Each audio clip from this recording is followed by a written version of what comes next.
வணக்கம். தமிழ்நாடு முதலமைச்சர் ஐயாவுக்கு நெறிப்பரிசலுங்கிற ஒரு பகுதி 4-5 வார்டுல 290 ஏக்கர் தனி வட்டாட்சியரால் பட்டா கொடுக்கப்பட்டு அந்த நிலங்களை தனியார் நிறுவனங்களுக்கு சார் பதிவார ஆபீஸ்ல பத்திரங்களாக்கி பட்டாக்கள் ஆகிட்டாங்க ஐயா.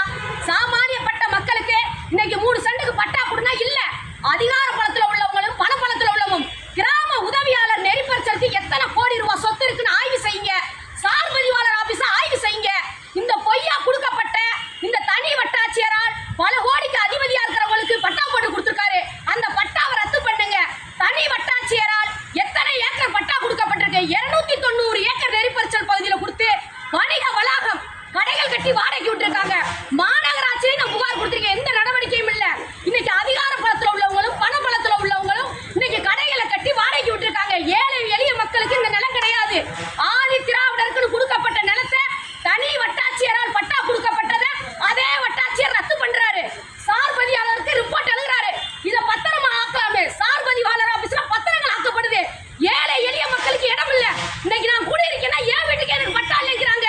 தமிழ்நாடு முதலமைச்சர் ஐயா தனி வட்டாட்சியரால் கொடுக்கப்பட்டது வருவாய்த்துறை கோட்டாட்சியர் இவங்க யாராருக்கு பட்டா கொடுத்திருக்காங்கன்னு சொல்லி நீங்க ஆய்வு செய்யுங்க. என்னை 2 முறை சிஐடி விசாரணை நடத்திருக்காரு. என்ன ரிப்போர்ட் கொடுத்திருக்காருன்னு தெரியாது. பொய்யா பேசுறாங்க. நீங்க நம்பாதீங்க. அதிகார பலத்துல உள்ளவங்களுக்கு தான் பட்டா போட்டு கொடுக்குறாங்க, பத்திரமாக்கி கொடுக்குறாங்க. சப்டிஷன் ஒரு சர்வே நம்பர் அரசு நிலத்தை கண்டுபிடிச்சிருவாங்கன்னு சொல்லி பல சப்டிஷன் புல எண்ணாக மாத்துறாங்க, பல பட்டாவை மாத்துறாங்க. தனி வட்டாட்சியரால் எவ்வளவு பட்டா கொடுக்கப்பட்டுச்சுன்னு சொல்லி நீங்க சாராட்சியர் கோட்டாட்சியர் வருவாய்த்துறை ஆய்வு செய்யுங்க. இன்னைக்கு 27/6/2024 காலையில இருந்து மனு கொடுத்துட்டு நடந்துகிட்டு இருக்கேன். சோறு சாப்பிடல. ஆனா எந்த மனுவுக்கு நடவடிக்கை எடுக்கல. லஞ்ச பணம் இருந்தா மட்டும்தான்